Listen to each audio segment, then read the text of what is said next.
Today we are doing objectives of government budget की। जो सरकार क्या करती है, बजट बनाती है, उस बजट को बनाने के पीछे सरकार का क्या उद्देश्य है, क्या पर्पस है, गवर्नमेंट उस बजट को क्यों प्रिपेयर करती है। तो बेटा उसके पीछे कुछ कारण है, क्योंकि बिना कारण तो ऐसा है नहीं कि गवर्नमेंट क्या करेगी, बजट बना रही है। तो पहला जो कारण है वो ये है, रिड्यूस करना इन इक्वालिटीज़ को। मैं आपको वैसे समझा रही हूँ सारे के सारे टॉपिक्स इसमें, और जो भी आपके नोट्स आपको प्रोवाइड किए जाएंगे आप उसके अंदर से एक बार थोरोली इन चीज़ों को क्या करोगे, रीड आउट करोगे। तो सरकार का पहला उद्देश्य होता है कि सरकार जो समाज के अंदर असमानताएं हैं, जो इन इक्वालिटीज होती हैं, उन्हें क्या करना, खत्म करना। अब बात आती है कि सरकार इन असमानताओं को, इन इक्वालिटीज को किस तरह से रिड्यूस करती है, कैसे उनको रिड्यूस करेगी।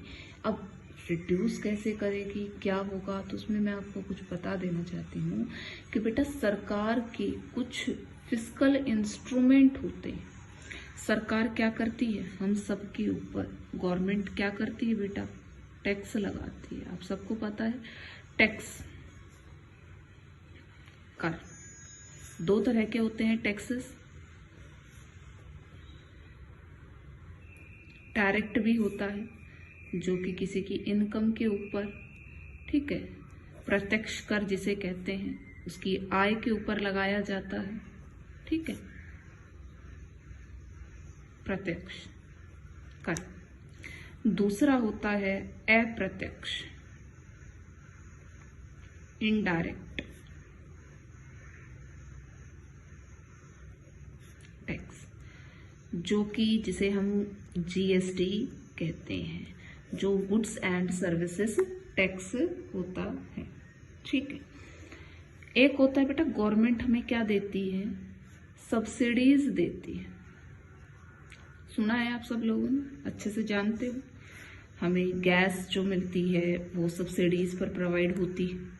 तो सरकार हमें क्या करती है, सब्सिडीज प्रोवाइड करती है। सब्सिडीज प्रोवाइड करने का क्या मतलब होता है, सब्सिडीज का मतलब है जो भी क्या होती है, प्रोडक्ट की मार्केट प्राइस होती है, यानी कि उसकी जो बाजार कीमत होती है, सरकार उसे क्या कर देती है, कम कर देती है। सरकार कम करके इस बाजार कीमत को हमें क्या करती है, प्रोडक्ट प्रोवाइड करती है, हमें प्रोडक्ट देती है, वो सब्सिडीज होती हैं।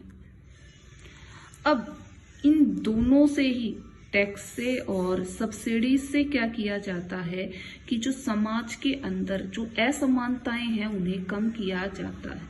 अब हम बात आती है कि हमारा जो समाज है, जो हमारी सोसाइटी है, वो सोसाइटी हमारी बेसिकली 3 लेवल्स में बटी हुई है। एक तो है बेटा हाई इनकम ग्रुप, दूसरा है हमारे पास मिडिल इनकम ग्रुप,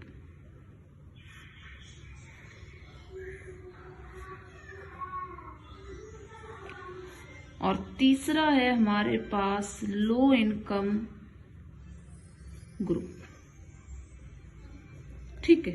तो हमारे पास ये 3 ग्रुप होते हैं। अब असमानता कैसे, जैसे जो हाई इनकम ग्रुप है, जिनकी इनकम ज्यादा है, उतना ज्यादा उन्हें क्या करना पड़ेगा, डायरेक्ट टैक्स पे करना पड़ेगा। उनकी आय को क्या कर दिया जाता है, टैक्स लगाकर कम कर दिया जाता है। तो जो हाई इनकम ग्रुप है, जिनके पास पहले से बहुत ज्यादा आय है, बहुत ज्यादा इनकम है, उनके ऊपर इनकम टैक्स लगाया जाता है, जिसे कि हम डायरेक्ट टैक्स भी कहते हैं। तो उनकी आय के ऊपर तो बेटा जी लग गया टैक्स, उनकी आय क्या कर दी, कम कर दी। मिडिल इनकम ग्रुप हो गया, अगर उसके ऊपर टैक्स कम लगता है, और लो इनकम ग्रुप, उसकी इतनी आय नहीं है कि उसके ऊपर टैक्स लगे, तो उसकी इनकम जितनी है उतनी ही रहेगी। अब आता है बेटा इनडायरेक्ट टैक्स, जीएसटी। अब जीएसटी तो तीनों ही जो सेक्शंस हैं उनको पे करना पड़ता है भाई। जिनकी इनकम ज्यादा है वो ज्यादा गुड्स को परचेज करेंगे, ज्यादा लग्जरी गुड्स लेंगे, ऐसे गुड्स लेंगे तो उनपे जीएसटी ज्यादा पे करनी पड़ेगी।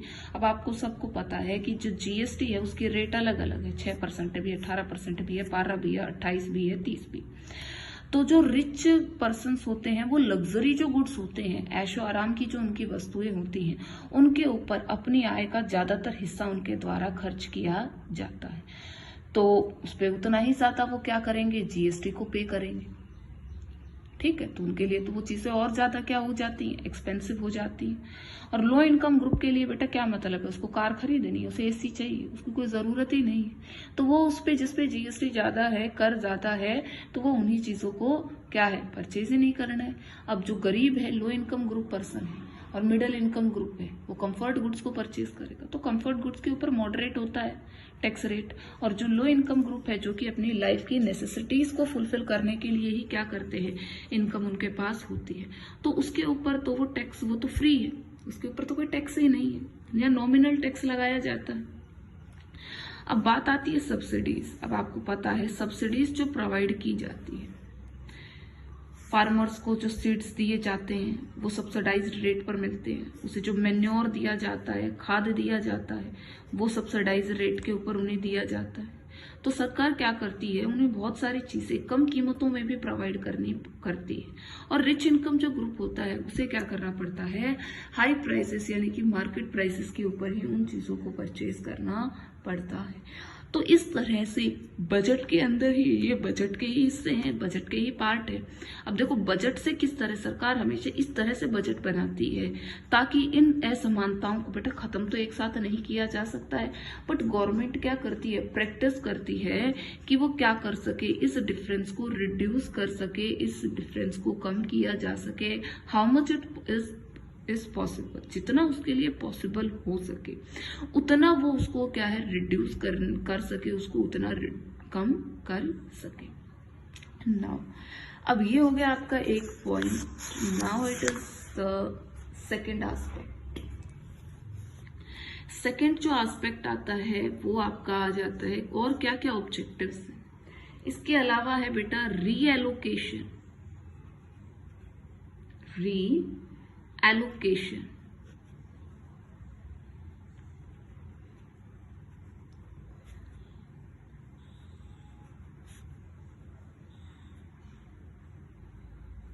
रिसोर्स। आप सबको पता है कि हमारे जो रिसोर्सेस हैं that are in scarce quantity, वो स्केयर क्वांटिटी के अंदर हमें अपने संसाधनों का क्या करना है, आवंटन से उन्हें रीएलोकेट करना है। तो हिंदी में हम इसे क्या कहेंगे, संसाधनों का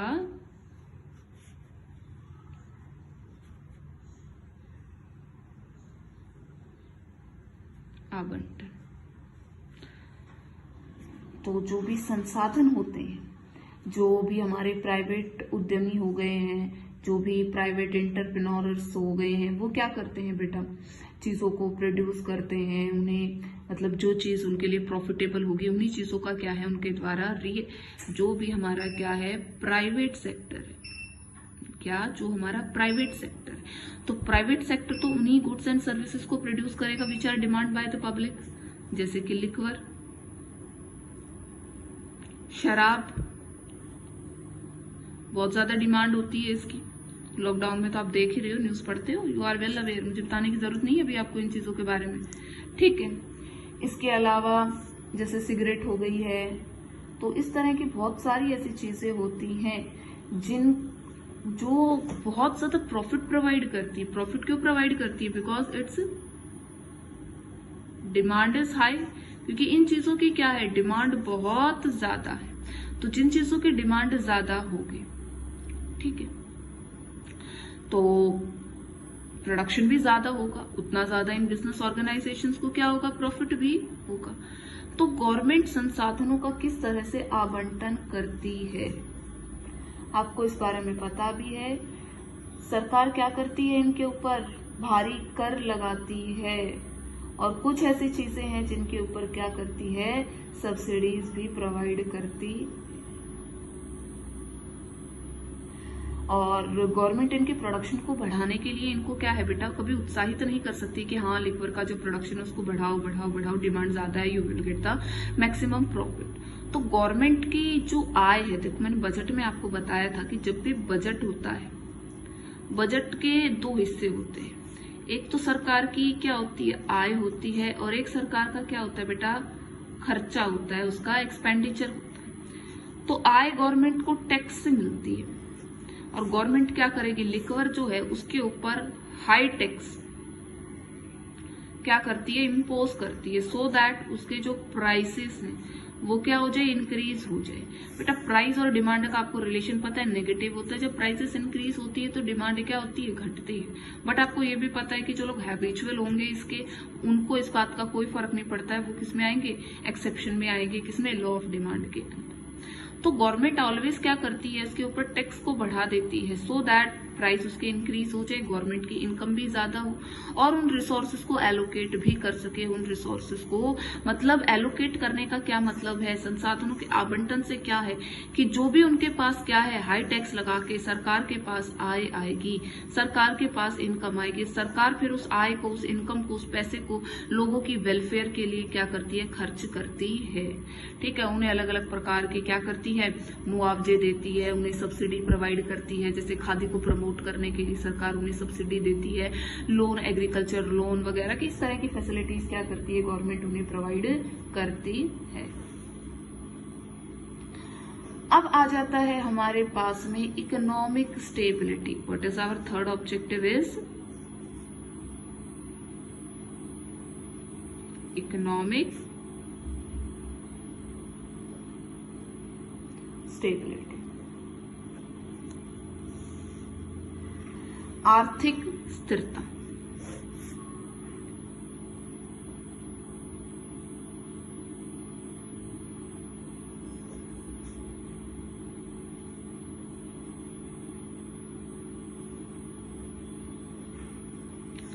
अब फिलहाल मुझे एक बात बताओ, अब जो कंडीशन है, क्या उसके अंदर हमारी इकोनॉमी स्टेबल है, स्थिर है? क्या प्राइसेस में कोई बदलाव नहीं हो रहा? स्थिर बिल्कुल भी नहीं। मार्केट की, इकोनॉमी की, जो हमारी जो इकोनॉमी है उसके अंदर दो फोर्सेस होती है, दो इसकी शक्तियां होती है। कौन सी? एक तो होती है बेटा डिमांड, और दूसरी होती है क्या है, सप्लाई। तो ये बेसिकली दो हमारी क्या होती हैं, फोर्सेस होती हैं। अब फिलहाल जो कंडीशन है, सप्लाई हो रही है, सप्लाई तो बिल्कुल बंद है बेटा, है ही नहीं सप्लाई, तो डिमांड अराइज हो रही है भी, लोगों की जो बेसिक नेसेसिटी की थिंग्स उनकी डिमांड हो रही है। क्या हमारी इकोनॉमी स्टेबल कब होती है, when demand is equal to supply होती है। मैं तो आपको पहले इकोनॉमिक कंडीशन समझा, अभी हमारी जो डिमांड है वो इंक्रीज हो रही है बेसिक नेसेसिटीज की, और सप्लाई क्या है उसकी, लिमिटेड है। सप्लाई बढ़ी, इनके कारखाने उद्योग तो चले नहीं रहे, जो सप्लाई क्रिएट होगी। तो अब जो इकोनॉमी है, क्या उसे कह सकते हो कि इज इट इन स्टेबल है? नहीं है, अनस्टेबल सिचुएशन में चल रही है, शफलिंग हो रही है बहुत ज्यादा। तो बेटा इस सिचुएशन को स्टेब्लिश किया जाता है किससे, बजट। बजट के अंदर इस तरह से क्या है, डिसीजंस लिए जाते हैं, फैसले लिए जाते हैं, ताकि हम अपनी इकोनॉमी को स्टेबल कर सके। हमारी जो इकोनॉमी है उसकी कुछ फेजेस होती हैं, कभी तो वो किस में चलती है, बूम में चलती है, बहुत अच्छी चल रही है, फिर कभी रिसेशन में आ जाती है, फिर बूम में, फिर रिसेशन। तो गवर्नमेंट इस तरह के फैसले लेती है बजट में कि इसे क्या है, कंट्रोल किया जा सके। तो बजट किसको हेल्प करता है, इकोनॉमिक स्टेबिलिटी को लाने में क्या करता है, हेल्प करता है। कैसे गवर्नमेंट करती है, मान लो अब फिलहाल जो सिचुएशन है उसके अंदर डिमांड ज्यादा हो रही है, स्टॉक कम है, तो प्राइसेस को क्या करते हैं, प्रोड्यूसर बढ़ाएंगे। तो गवर्नमेंट क्या कर रही है, कंट्रोल कर रही है, चेक कर रही है, उन्हें प्राइस लिमिट फिक्स करके दे रही है कि इस चीज की सिर्फ इतनी ही प्राइस आपसे चार्ज की जा सकती है, अगर कोई ज्यादा ले रहा है तो कंप्लेंट कीजिए उसकी। तो गवर्नमेंट ने देखो बना दिया ना, उसके अकॉर्डिंग किस तरह स्टेबल करना है, प्राइसेस को मार्केट में इंक्रीज नहीं होने देना है, सप्लाई को बढ़ाने के ऊपर काम चल रहा है, आपको पता भी है। ठीक है, कि किस तरह से 33% लेबर के साथ में जो ऑर्गेनाइजेशंस हैं जो उनको स्टार्टअप कर दिया गया है, उन्हें शुरू करने के लाइसेंस दे दिए गए हैं, परमिशंस प्रोवाइड कर दी गई हैं। तो ये देखो इस तरह से गवर्नमेंट अपने डिसीजन से स्टेबलाइजेशन इसके अंदर लेकर आती है, बजट से इसको क्या करती है, स्टेबल करती है। अब ये जो चीजें थी कोविड जो 19 है, ये तो बजट के अंदर प्रावधान ही नहीं था, हमें पता ही नहीं था कि इस तरह की समस्याएं आएंगी, ठीक है। लेकिन जब हमें बजट बना रहे हैं फ्यूचर के लिए और हमें पता है फ्यूचर में इस तरह की चीजें आने वाली हैं, तो उनके लिए हम क्या करते हैं, प्रावधान बनाकर चलते हैं, उनके लिए हम इस तरह की चीजों को क्या करते हैं, प्रिपेयर करते। अब आ जाता है नेक्स्ट हमारा 4th point, direct participation.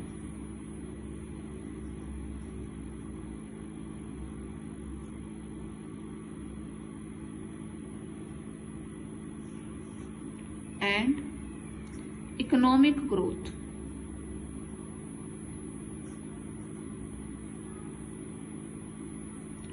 by public sector।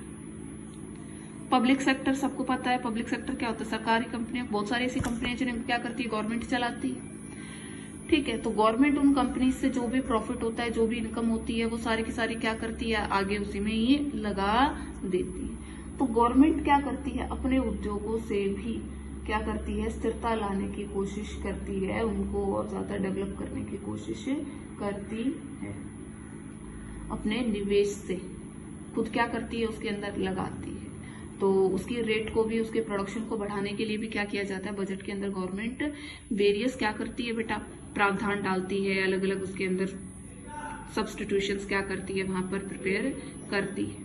5th जो पॉइंट है that is growth of economy. Growth of economy की जो इकोनॉमी है, जो हमारी क्या है, अर्थव्यवस्था है, उस अर्थव्यवस्था की ग्रोथ की जाती है, ठीक है। ग्रोथ करने के लिए क्या करना पड़ता है, अपनी जो हमारी ग्रॉस डोमेस्टिक प्रोडक्शन है, जो हमारी जीडीपी है, जीडीपी क्या होती है कि एक साल के अंदर कितने गुड्स एंड सर्विसेज का प्रोडक्शन किया जाता है, तो उस प्रोडक्शन को इंक्रीज करना होता है अगर हमें इकोनॉमी को ग्रो करना है तो।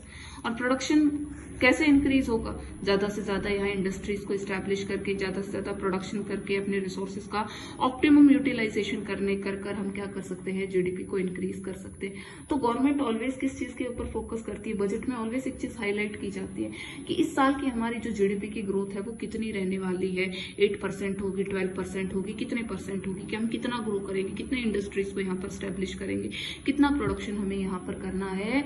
तो गवर्नमेंट ऑलवेज क्या करती है, इकोनॉमी को ग्रो करने के लिए लोगों को एनकरेज करती है कि वो क्या करें, सेविंग्स को बढ़ाएं, सेव करें, थोड़े थोड़े पैसे को जोड़ें, और फिर उन सेविंग्स को क्या किया जाए, उन्हें इन्वेस्ट किया जाए, जो बचते हैं उन्हें क्या किया जाए, उस पूंजी को लगाया जाए, उसे इन्वेस्ट किया जाए, क्योंकि इन्वेस्टमेंट करने से प्रॉफिट होगा, फिर उस प्रॉफिट को क्या किया जाएगा, इन्वेस्ट किया जाएगा। तो इस तरह से इकोनॉमी के अंदर सर्कुलेशन को क्या किया जाए, स्ट्रॉन्ग किया जाए। तो बेसिकली बेटा these are our your objectives of budget. ये बजट के आपके ऑब्जेक्टिव्स हैं which you have to write in your free notebook as well as you have to learn them properly. और हिंदी मीडियम को प्रोवाइड नहीं किया गया था, so today I am providing the notes to the Hindi medium also. Please do complete your notebook and show it to me.